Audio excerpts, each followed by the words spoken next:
이제 주님께서 이 거룩한 예배의 자리로 우리를 부르십니다. 예배하는 자는 신령과 진정으로 예배할지니라. 아멘.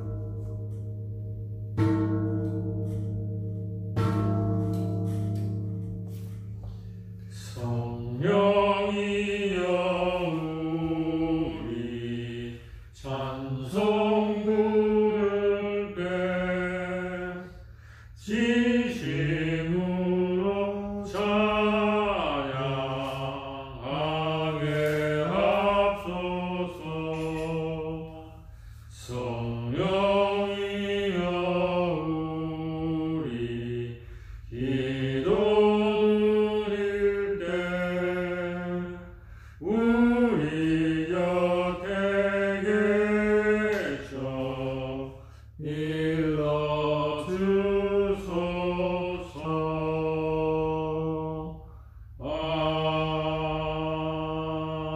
아멘. 오늘 성시교독은 성시교독 42번 시편 98편입니다. 성시교독 42번 함께 교독하시겠습니다. 성시교독 42번 시편 98편입니다. 새 노래로 여호와께 찬송하라. 그는 기이한 일을 행하사 그의 오른손과 거룩한 팔로 자기를 위하여 구원을 베푸셨음이로다. 여호와께서 그의 구원을 알게 하시며 그의 공의를 문 나라의 목전에서 명백히 나타내셨도다. 그가 이스라엘의 집에 베푸신 인자와 성실을 기억하셨으므로 땅끝까지 이르는 모든 것이 우리 하나님의 구원을 보았도다.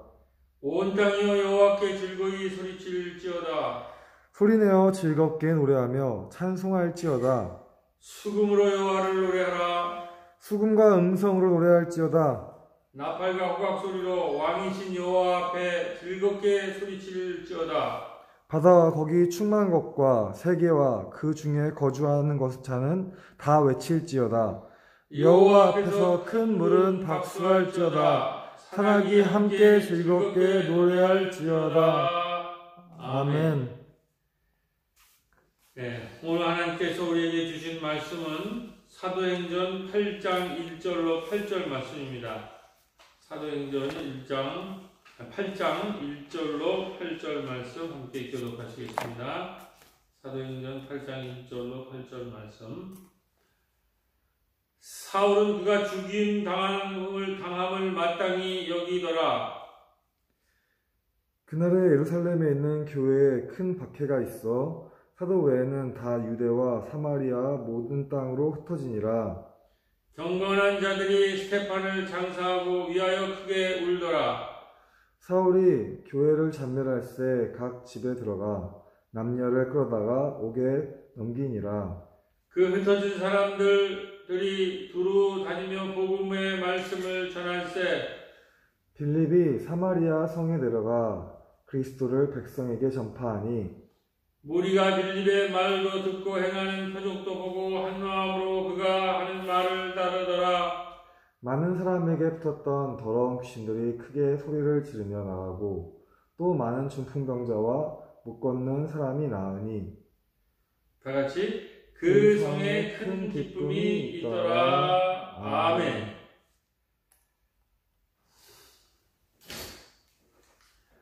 사랑하는 성도 여러분, 오늘 우리 사도행전의 8장의 이 본문의 위치는 초대교회의 탄생에 있어서 굉장히 중요한 자리를 차지하고 있습니다. 부활 사건 이후 초대교회는 갈릴리에서 예수를 따라다니던 사람들 중심으로 마가의 다락방에 모였습니다. 그때 성령이 강림하고 초대교회가 열심히 신도들의 공동체 생활을 시작합니다. 그러면서 초대교회가 성장하면서 예수를 갈릴리로부터 따라다니던 사람이 아닌 헬라파 유대인들이 초대교회에 유입이 되기 시작하면서 그것이 좋은 일이긴 했지만 이 디아스포라 머리 흩어져 살던 사람들이 예루살렘에 올라와서 초대교회에 유입이 되기 시작하면서 거기에는 유대 사람들과 헬라 사람들의 갈등이 초대교회에서 시작이 됩니다.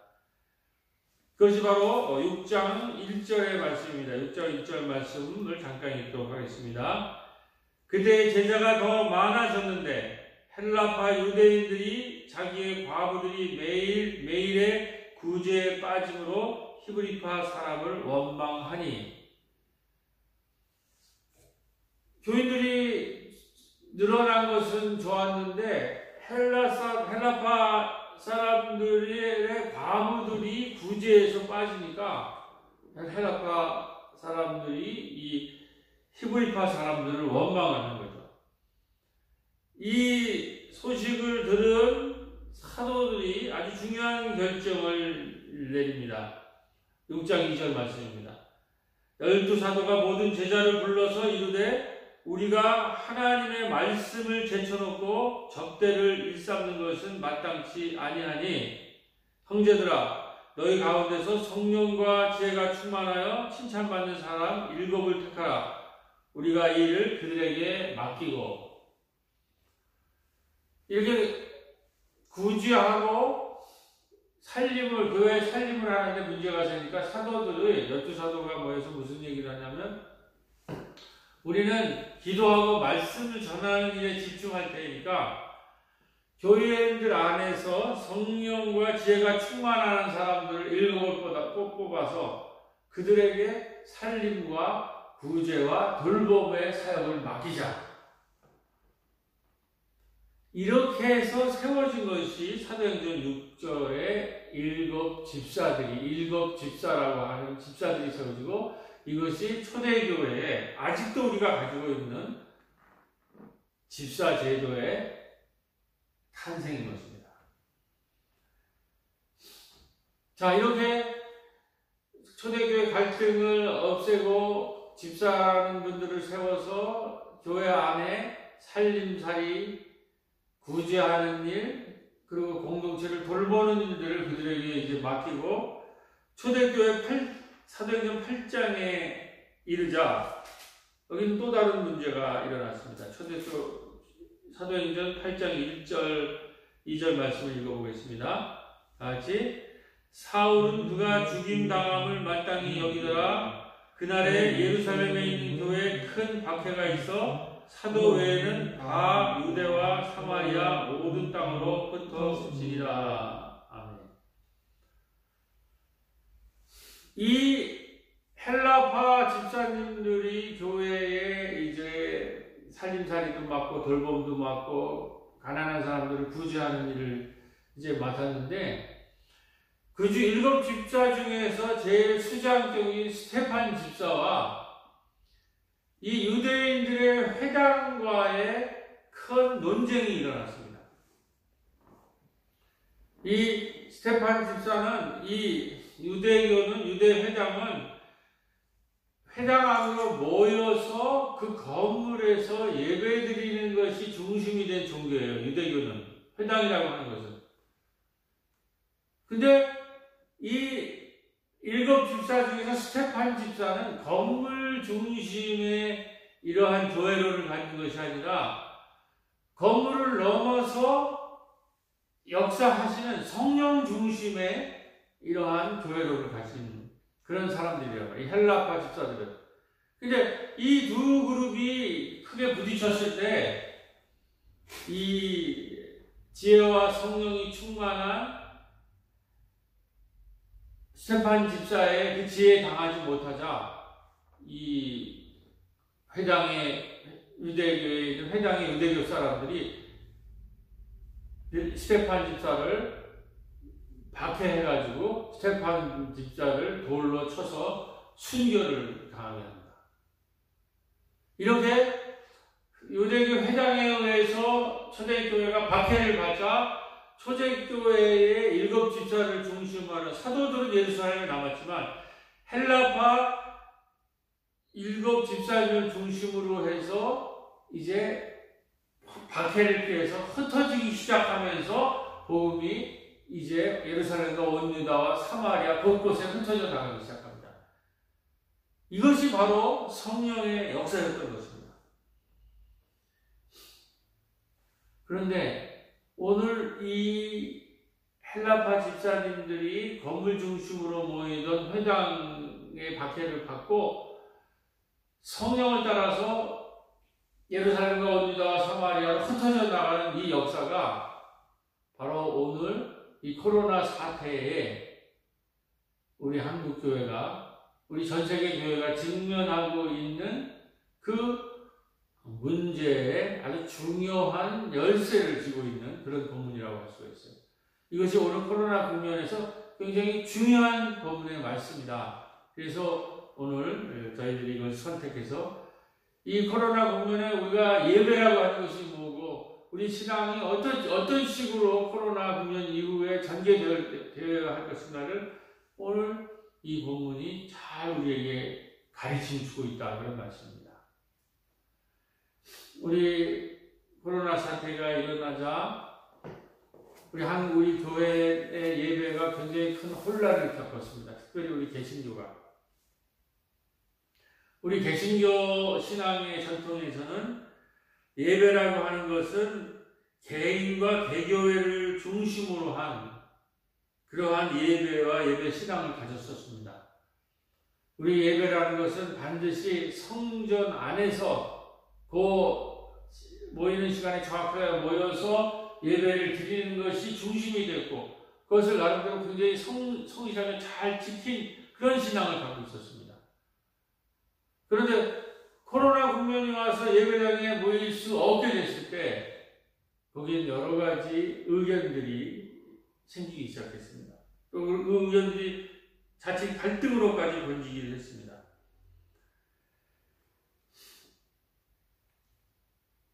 건물에 모이는 것을 당국에서 이제 제지를 하자.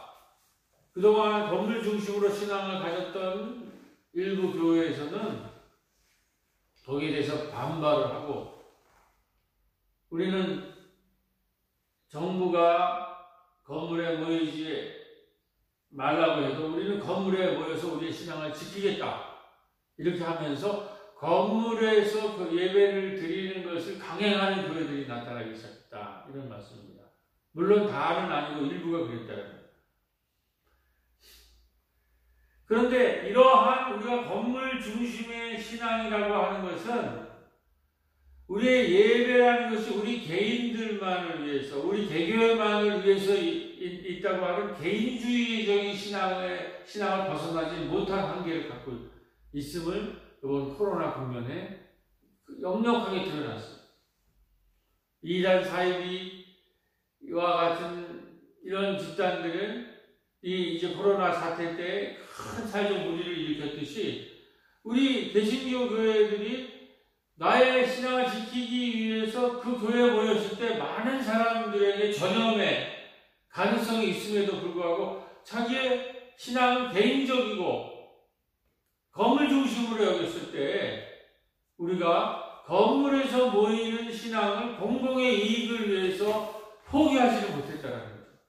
그러니까 이것은 아직도 우리의 신앙이 건물 중심, 개인 중심의 그 카테고리에, 그 범주에서 더 성장하지 못했다고 하는 것을 반증할 수도 있다는 것입니다. 그래서 이번 코로나 국면에서 우리의 이렇게 개교회주의, 개인 중심의 이런 예배 행위가 이웃과 사회에 해를 끼치는 이런 아이러니한 상황이 되었고, 이것은 곧바로 우리 개신교회, 개교회 개인 중심의 예배가 공적이고 사회적 행위라는 것을 깨닫지 못하여 결국은 사회적 비난을 면치 못하게 하는 그런 지경에까지 우리를 이르게 했다는 것입니다. 그렇기 때문에 우리가 이 코로나 사태를 경험하면서 생각해 보아야 될 것이 있습니다. 앞으로 우리의 신앙의 자세가 어떻게 되어야 될 것인가? 첫 번째는 이제 코로나 사태 이후에 숫자와 건물 중심의 신앙의 시대를 우리가 넘어서야 된다는 것입니다. 건물과 숫자 중심의 신앙을 넘어선다는 것이 오늘 바로 사도행전에 나와 있는 성령 중심의 신앙으로 변화해야 된다는 거예요. 오늘 이 스테판 집사님이 왜 순교를 했습니까? 왜 순교를 당했습니까? 그것은 당시에 회당 중심으로 모여서 회당이라는 중심의 건물 중심에 모이는 것이 가장 신앙의 중심이라고 얘기하는 유대교 신앙. 유대교 신앙은 그 중심이 어디냐면 예루살렘이에요. 예루살렘의 이 모든 신앙의 중심이고 거기에 모일 때 우리의 신앙이 하나님으로부터 인정받는다. 이런 신앙이란 말이에요. 예루살렘 또 지역에는 회당 중심적인 이런 건물 중심의 신앙에서 예수님이 사마리아 여인과 얘기할 때 뭐라고 그럽니까? 사마리아 여인이 우리가 예루살렘에서 예배를 드려야 됩니까? 우리 그리심산에서 예배를 드려야 됩니까? 이렇게 말할 때 예수님이 뭐라고? 신령과 진정으로 예배를 드릴 때가 오는 터인데 그것은 예루살렘이다, 그리심산이다 하는 그 장소에 구애를 받지 않고 영적인 예배를 드려야 할 시대가 올 것이다. 그 시대가 바로 지금이라는 거예요. 장소의 건물 중심이 아니라 영적으로, 신령과 진정으로 드리는 영적인 예배라는 것은 장소를 넘어선다는 거예요. 우리 교회당에서 건물 안에서 드리는 예배만이 절대적이라고 하는 것이 이 코로나 사태로 말미암아 그러한 신앙을 우리가 지금 넘어서야 될 때가 되는 줄로 믿습니다.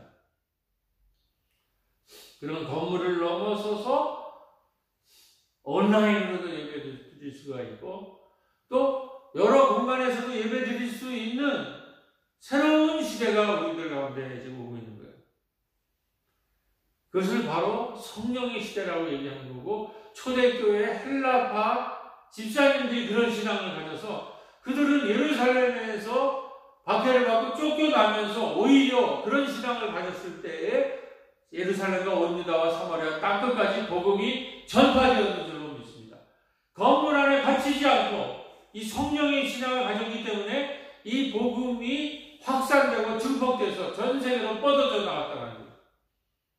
오늘 이 코로나 사태 이후에 이 시대는 바로 이러한 성령의 시대가 오고 있는 것입니다. 그리고 숫자라는 것은 이제 밀집형 대형 모임에서 소그룹의 모임으로 이제 전환될 거예요. 우리는 그동안 크고 거대한 모임만, 그런 교회, 그런 모임만이 거기에 하나님의 은혜가 있다고 생각했는데 코로나 사태는 그런 식의 대량 생산 체제, 그런 식의 밀집형 대형 모임이라는 것이 이제 불가능해지기 시작합니다. 그래서 우리가 작게 소그룹으로 모일 때 거기에 하나님의 성령의 역사가 하신다고 하는 새로운 깨달음을 우리에게 지금 주고 있는데 이것은 이 두 가지를 연결시켜 보면 숫자와 건물을 중심으로 넘어서는 성령의 시대가 온다고 하는 것은 대형 모임을 넘어서서 소그룹 모임으로 된다는, 소그룹 모임의 시대가 된다는 의미와 함께 이제 평신도의 시대가 온다고 하는 그러한 징표를 우리에게 던져주고 있는 거예요. 그렇기 때문에 이 코로나 시대에 우리의 신앙 양태, 우리의 교회에 대한 우리의 생각들이 전적으로 지금 성령론적으로 변화를 갖고 있는 거예요.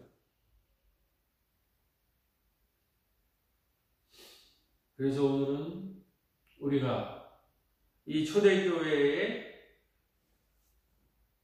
이야기를 통해서 특별히 초대교회의 7 집사님 중에서 스테판 집사, 빌립 집사님을 통해서 우리의 개인적인 신앙의 영성과 품성이 어떻게 되어야 되는가, 이 코로나 시대에.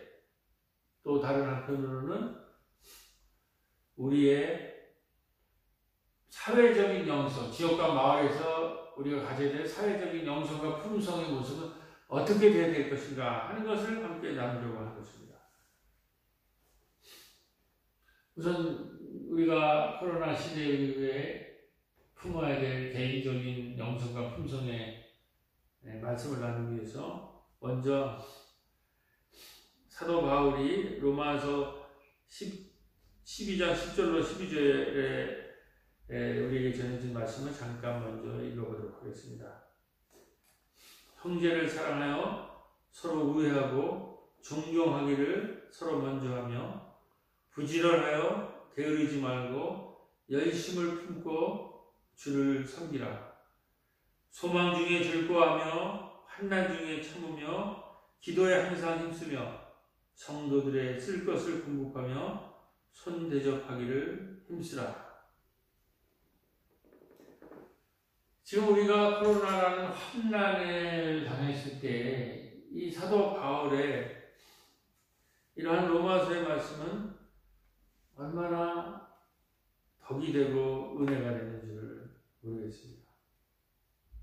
특별히 우리 환난 가운데 있는 사람들에게 소망 중에 즐거워하며 환난 중에 참으며 기도에 항상 쓰며 성도들의 쓸 것을 공급하며 손 대접하기를 힘쓰라. 이 말씀은 우리가 환난 가운데, 우리가 재난 가운데 성도들이 가져야 될 개인적인 신앙의 품성들입니다. 우리가 이런 재난 가운데, 이 환난 가운데 이런 성서의 말씀을 부지런히 접하지 않으면, 늘 가까이 하지 않으면 이 재난과 환난이 우리를 굉장히 거칠게 만들기가 쉽습니다. 우리가 재난 가운데, 환난 가운데 우리의 신앙 양태를 많이 들여다보면 굉장히 거칠어져 있어요. 많은 사람들이. 세상 사람들은 말할 것 없이 교회 안에 있는 분들도 그 말과 언어나 그 삶의 태도들이 굉장히 거칠어져 있는 거예요. 그건 어쩔 수 없는 것이죠. 어려운 가운데, 환난 가운데 있으니까. 그런데 그 환난 가운데에서 기도에 힘쓰면서 소망 중에 즐거워하고 또 서로 성도들의 쓸 것을 공급하며 손 대접하기를 힘쓰라. 이런 말에 우리가 자주 접했을 때 우리들의 정서가, 우리의 감정이 순화되면서 우리들이 그리스도의 향기를 이웃에게, 우리 성도들 가운데, 성도들 사이에, 우리들 가운데 나눌 줄로 믿습니다. 그렇기 때문에 우리가 성경을 읽어야 되는 거예요. 환난 중에 있을수록. 특별히 지금 5월 가정의 달이기 때문에 한 구절을 더 읽겠습니다. 에베소서 6장 1절로 4절 말씀입니다. 자녀들아, 너희 부모를 주 안에서 순종하라. 이것이 옳으니라. 내 아버지와 어머니를 공경하라. 이것이 약속에 있는 첫 계명이니 이는 내가 잘 되고 땅에서 장수하리라. 또 아비들아, 너희 자녀를 노엽게 하지 말고 오직 주의 교양과 훈계로 양육하라. 우리 가정도 마찬가지예요. 우리 지금 이러한 코로나 사태에 가정 경제가 어려워지고 사회가 어려워지자 가정에 얼마나 많은 갈등이 발생하는지 모릅니다. 우리 믿는 가정들은 이러한 때일수록 이 성서의 말씀을 한번 같이 가족들이 나누면서 가족들의 감정들을, 가족들의 정서들을, 가족들의 그 언어들을 순화시킬 필요가 있어요. 제가 이 가정의 달에 제가 최근에 그런 한 중직자 가정에 이 얘기를 잠깐 나누도록 해보겠습니다. 나름 교회 신앙생활을 열심히 하는 그 중직자 가정 부부 중에 한 분이 어느 날 자신의 자녀에게 교회 봉사를 요청을 했다고 합니다. 그런데 성서의 마르다 마리아의 이야기처럼 이 부부 중직자 중에 한 분은 생각이 좀 달랐던 것 같아요. 그 한 분은 자녀를 교회에서 또 봉사도 하면서 좀 신앙적으로 성장하기를 원했지만, 또 한 분은 이 세상 자녀들을 보면 자기 것들을 그렇게 추구하면서 자기의 모든 것을 개발을 위해서 하는데 자꾸 자기 한쪽 파트너가 교회 일을 하라고 하니까 그것이 못마땅했던 것 같아요. 그 마르다 마리아 보면 그 얘기 나오죠. 왜 저 친구는 마리아는 봉사하지 않느냐, 이런 식으로 했을 때 또 상대방의 그런 감정들이 따로 있을 거다, 그런 말씀입니다. 그래서 그 한 분이 왜 당신은 자녀에게 교회 봉사를 강조하느냐, 우리가 교회 중직자라고 우리 아이들에게 일방적으로 헌신과 봉사를 요구하지 말라, 이렇게 항의를 하면서 그것이 부부싸움이 됐다는 거예요. 그리고는 최종적으로 크리스찬 가정에서 나와서는 되지 않을 그런 부부싸움의 말까지 나왔다 하는 이야기를 제가 최근에 들었습니다. 저는 그 이야기를 들으면서 오늘 이 가정의 달을 서로 부부가 이렇게 의견이 다를 수가 있습니다. 또 신앙적 가치관이 다를 수가 있습니다. 그럴 때 우리가 그리스도 안에서 서로 부드러운 마음으로 이야기를 나누고 끝까지 토론할 수 있는 힘이 있어야 돼요. 자기 개인적 감정과 개인적 생각을 주장하지 않고 그리스도 안에서 부드러운 말로 서로 토론하고 위로하고 격려하고 권면할 수 있어야 된다는 거예요. 그런데 이게 왜 안 되냐면 평소에 우리가 이러한 그리스도의 품성에 하나님의 말씀에 젖어 있지 않기 때문에 그럽니다. 그래서 제가 그 부부 얘기를 들으면서 왜 이 부부가 중직자이고 나름대로 신앙 생활을 잘하는 부분인데 왜 자기의 생각만 주장하지 성서의 말씀을 한번 같이 살펴보지 않았을까 하는 안타까움이 있었습니다. 성서의 말씀 즉 에베소서 6장 4절에 보면은 또 아비들아 너희 자녀들을 노엽게 하지 말고 오직 주의 교훈과 훈계로 양육하라. 이런 말씀을 주의 교훈과 훈계로 양육하라는 이 말하는 말씀을 같이 한번 나누면서 자기의 생각과 자기의 감정을 주장하지 않고 주 안에서 자기 생각을 이렇게 상대화할 수 하면서 서로 이야기했으면 어땠을까? 또는 로마서 12장 3절에 마땅히 생각할 그 이상의 생각을 품지 말고 오직 하나님께서 각 사람에게 나누어 주신 믿음의 분량대로 하라는 이러한 하나님의 말씀을 들으면서 해결해 나가는 방법을 택했으면 얼마나 좋았을까 하는 아쉬움이 있는 것입니다.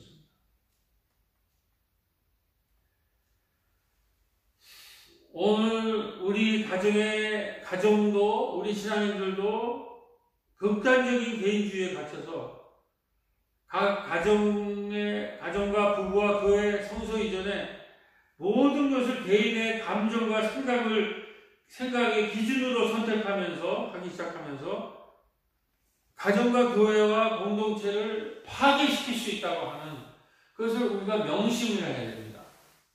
이게 특별히 환난 가운데 이렇게 재난 가운데 있을 때 우리가 우리의 감정과 생각을만을 주장하기 시작하면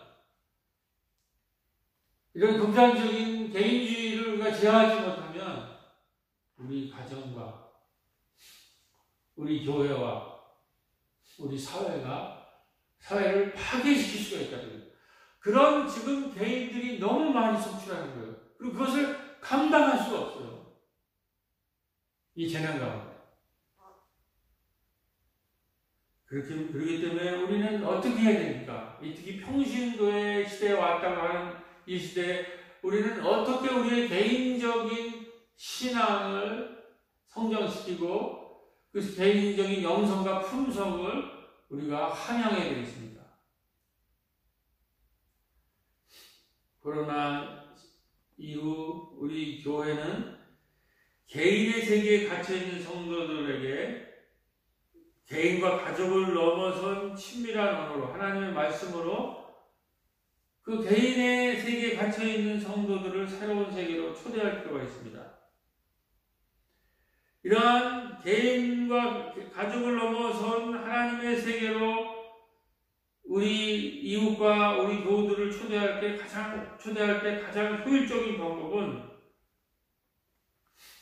구역과 같은 평신도 신앙 공동체가 부드러운 하나님의 공감과 배려와 위로와 권면의 말씀으로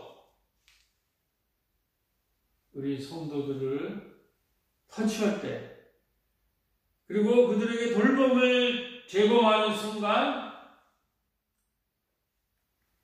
우리들의 이 거칠어진 이 지금 코로나 재난 시대에 거칠어진 우리의 신앙과 우리의 감정과 우리의 생각들이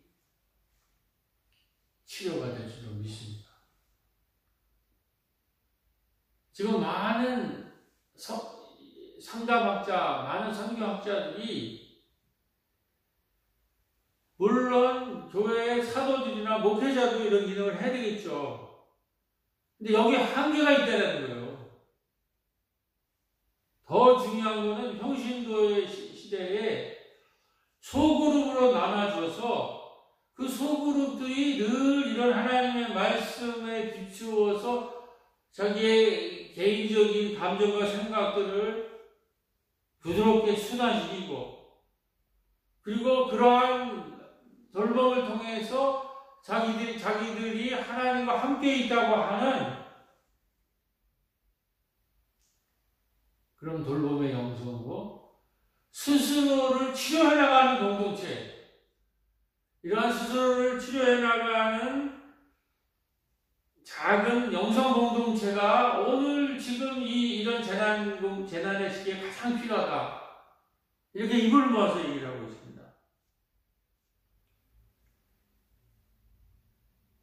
초대교회 집사님들과 같이 스스로가 속해 있는 신앙 공동체 안에서 부드러운 위로와 격려와 권면으로 자기의 생각과 감정을 절대화하는 이 극단적 개인주의를 넘어서서 새로운 세계로 서로 초청하며 서로 부르며 서로를 치유해가는 평성도 소그룹 공동체가 시작되어야 할 것이고, 그 가장 좋은 형태는 바로 평신도 구역 소그룹 운동이 시작되어야 될 줄로 믿습니다.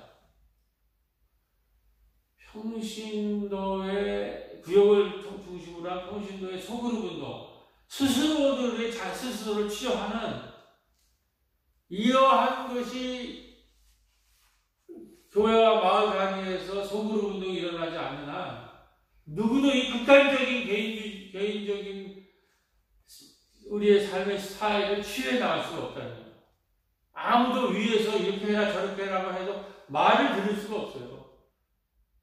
그렇기 때문에 스스로 작은 소그룹을 만들어서 끊임없이 말씀이 읽어 나오면서 그 말씀이 가지고 있는 위로와 격려와 권면의 능력들을 서로 확인해 가면서 서로를 돌봐 나가는 이런 평신도의 신앙 공동체, 평신도의 영성 공동체, 이것이 바로 코로나 시대가 우리에게 요구하고 있는 중요한 개인 영성의 중심이라고 말씀을 드리고 싶습니다.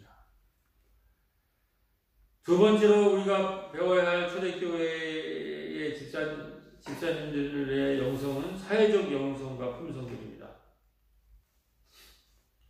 우선 스테판 집사님과 빌립 집사님은 우리에게 빛나는 개인 영성뿐만 아니라 빛나는 사회적 영성을 보여주고 계십니다.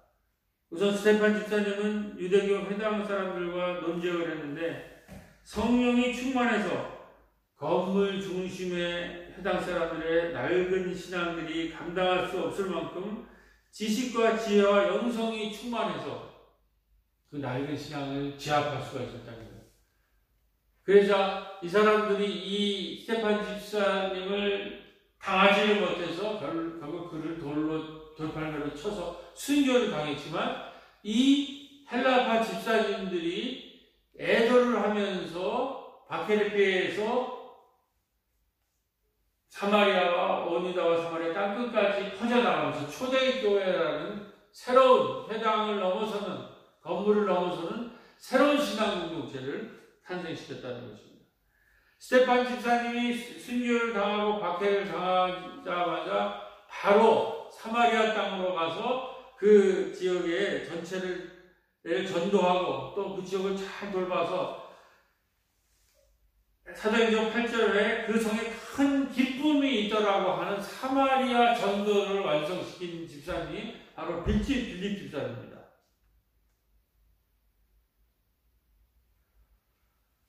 이 빌립 집사님의 신앙이 바로 오늘 우리가 코로나 이후에 배워야 될 아주 중요한 신앙의 형태라고 생각합니다. 코로나 이후에 우리의 신앙의 영성과 품성은 개인적으로 부드러운 말로 서로 위로, 격려, 응원, 건면하는 이러한 소그룹의 신앙, 이러한 소그룹의 영성과 품성이 필요할 뿐만 아니라 이러한 품성에 기초해서 마을과 지역사회를 돌보는 이런 사회적 영성이, 이런 개인적인 영성과 사회적 영성이 잘 통합된 영성, 이것이 오늘 한국 크리스찬에게 우리 새로운 교회가 요청되고 있는 거예요. 그래서 사도들의 말씀, 위로와 격려의 말씀들을 잘 받아들여서 평신도들의 소그룹, 위로하고 격려하고 치유하는 소그룹 공동체를 만들고 거기서 훈련한 신앙의 힘을 가지고 지역과 마을로 나아가서 많은 사람들을 돌봤을 때 8절에 사도행전 8장에 그 성에 큰 기쁨이 있더라 하는 이런 놀라운 하나님의 역사가 드러나는, 이것이 바로 초대교회 신앙의 핵심이고 중심인 줄로 믿습니다. 근데 저는 놀랍게도 오늘 약계동에서 이 모습에 완성된 건 아니지만 그 모습에 반짝반짝 우리 약세동에서 활동하시는, 마을 선교를 하시는 집사님, 권사님들의 모습을 통해서 봅니다. 우리 그동안 34년 동안 우리들의 신앙생활들, 특별히 중보기도와 마을 신방으로 새로운 교회에서 갈고 닦은 그런 신앙이 이제 마을 속에서 본격적으로 전개되기 시작하자 마을 곳곳에서 서로 식탁을 펴고 음식을 나누고 서로 위로하고 격려하고 응원하는 그런 마을 이야기가 전개되면서 마을 곳곳에서 성령의 역사가 구름 속에 햇빛이 잠깐 드러나듯이 그 번쩍번쩍 그 성령의 역사가 숨어있다 나타났다 숨어있다 나타났다 하는 그 모습을 저는 최근에 보고 있습니다. 그러면서 우리 사도행전 8장 5절에 이 박해받아서 쫓겨가면서 사마리아 성에 도달한 이 빌립 집사의 이야기가 정말 마음속에 듭니다. 8장 5절로부터 나와 있는 그 빌립 집사의 그 놀라운 이야기, 이런 성령의 역사가 우리 새로운 교회에도, 우리 새로운 교회 집사님, 권사님의 그 사역에도 임하기를 저는 간절히 기도드립니다. 그러면서 우리가 다 같이 그 부분을 한 번 더 읽어보도록 합시다. 8장 5절 말씀. 사도행전 8장 5절 말씀. 다 같이. 빌립이 사마리아 성에 내려가 그리스도를 백성에게 전파하니 무리가 빌립의 말도 듣고 행하는 표적도 보고 한 마음으로 그가 하는 말을 따르더라. 많은 사람 위에 붙었던 더러운 귀신들이 큰 소리를 지르며 나가고 또 많은 중풍병자와 못 걷는 사람이 나으니 그 성에 큰 기쁨이 있더라. 아멘. 여러분, 여기 지금 이 사건을 일으킨 빌립 집사는 사도가 아니라 집사님이에요. 그런데 빌립의 5절에 6절에 보면 마을도 백성에게 사마리아 성향에 가서 5절에 백성에게 전파하니 6절에 보면 빌립의 말을 듣고 표적을 봤다. 그러니까 빌립 집사님의 그 선교를 통해서 사람들이 뭔가 표적을 봤더라고요. 무언가 성령의 역사를 봤더라고요. 그리고 많은 사람들이 붙어있던 더러운 귀신들이 크게 소리를 지르면서 나가고 많은 중풍병자와 못 걷는 사람들이 고친다. 병 고침의 역사가 일어났다. 저는 우리 평신도 집사님이나 권사님들이 마을에 나가서 사역을 할 때 이렇게까지 병 고침을 했다 이런 것까지는 몰라도 제가 분명히 보는 것은 표적을 보고 그가 하는 말을 따르더라. 무언가 이 사람들은 무엇 때문에 이런 일을 하지만 거기에서 무언가 표적을 본다는 거예요. 무언가 범상치 않은 일들을 보고 그들의 말을 따르는 그 성령의 역사를 보게 됩니다. 그리고 또 하나님의 역사하시면 더러운 귀신이 크게 소리를 지르며 나가고 많은 중풍병자와 못 걷는 사람들이 걷는 그런 놀라운 하나님의 이적과 기적이 일어날 수도 있다고 생각합니다. 여기 이와 똑같이 여기 본문과 같은 똑같은 병이 치료되는 것이 아니라 다른 여러 가지 모양으로 사람을 움직이고 그들의 마음의 병, 삶의 문제들을 치료하는 역사들이 우리가 이런 아름다운 말을 가지고 또 아름다운 우리가 함께 평신도들이 모여서 말씀을 읽고 함께 기도하고 함께 마을을 신방하는 과정을 통해서 이러한 놀라운 역사가 저는 일어날 줄로 믿습니다. 그리고 그 모습을 지금 언뜻 보고 있어요. 그래서 결론적으로 8절에 그 성에 큰 기쁨이 있더라. 그 마을 전체를 큰 기쁨을 주는 이런 이적과 기사와 치유가 사도들에서 일어나는 것이 아니라 성령이 임하니까 스테판 집사와 빌립 집사라는 평신도들에게서 일어나는 줄로 믿습니다. 이것이 코로나 이후에 건물 중심이 아니라 이제는 건물을 넘어서 사도들이 중심이 되는 게 아니라 평신도들이 소그룹을 통해서 이런 놀라운 역사를 일으켰다고 하는 것이 사도행전이 오늘 우리에게 지금 하나님의 말씀이고 그 말씀에 이 징표가 오늘 빌립 집사에 온 그 성에 큰 기쁨이 있다는 이 말씀이라고 저는 생각합니다. 그리고 34주년 이후에 이 성에 큰 기쁨이 있다라고 하는 이 놀라운 역사가 우리 약계동에도 이루어질 줄로 믿습니다. 이것이 우리의 34주년의 평신도 교회의 꿈이고 평신도 교회가 가야 될 길인 줄로 믿습니다. 이제 결론을 말씀드리겠습니다.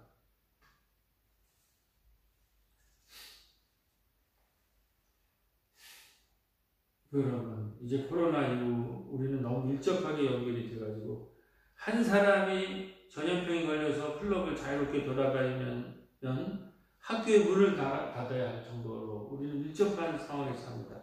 또 기후가 나빠지면 한 사람뿐만 아니라 우리 모두가 미세먼지로 고통을 받을 수뿐이 없을 정도로 서로 지금 밀접하게 연결이 되어 있습니다.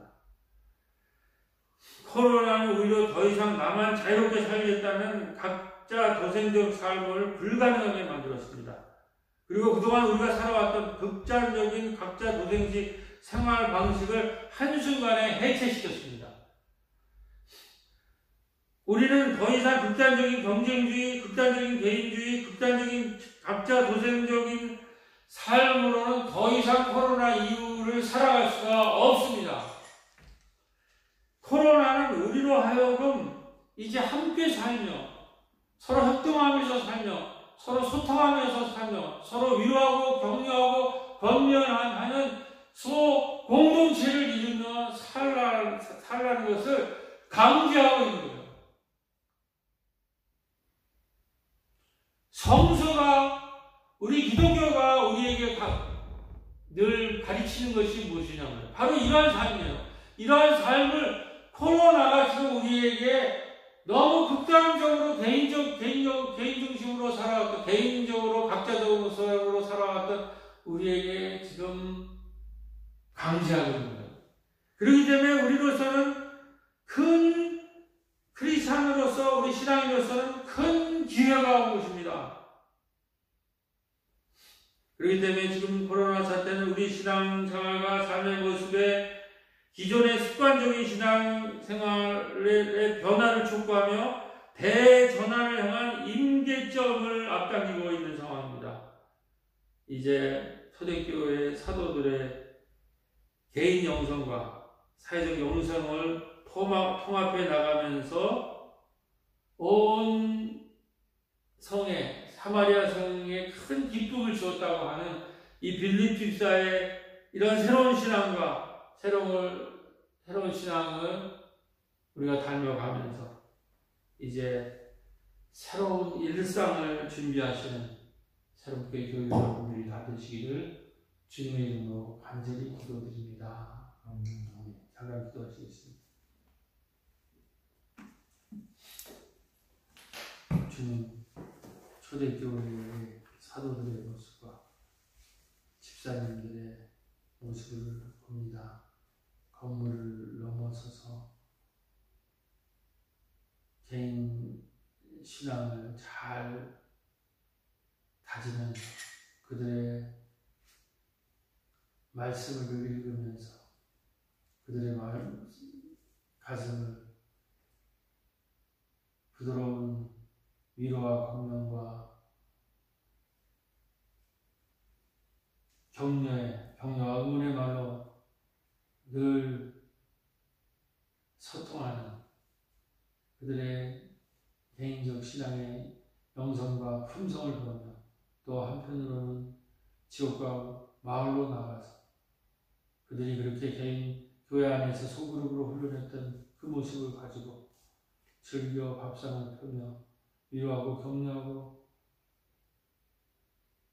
지역과 마을을 치유해 나갈 때 거기에 안진뱅이와 여러 가지 아픈 사람들이 일어나고 그리고 악령이 쫓겨나는 그런 놀라운 성령의 역사가 일어났다는 그런 놀라운 이 사도행전의 이야기를 보며 우리 가운데 이제 코로나 이후에 이런 성령을 따라 살아가는 그런 놀라운 신앙의 대전환이 일어나기를 간절히 기도드리며 오늘 이 말씀을 통해서 우리가 큰 은혜를 나누기를 간절히 기도드립니다. 이 모든 말씀 우리 주 예수 그리스도의 이름으로 간절히 기도드렸사옵나이다. 아멘. 이제는 우리 주 예수 그리스도의 십자가의 은혜와 하나님 아버지의 극진하신 사랑과 성령의 교통하시고 감화하시는 역사가 그 성에 큰 기쁨이 있더라 하는 말씀처럼 이제는 우리의 개인 영성과 우리의 사회적 영성이 통합이 되어서 우리가 감당하고 있는 이 사마리아성, 우리 이 약뜨던 마을에 큰 기쁨을 만들어내는 새롭게 이제 34주년이 되기를 간절히 기도드리며 하나님께서 이 일을 위해서 지금부터 영원토록 함께 하시기를 간절히 축원하옵나이다. 아멘.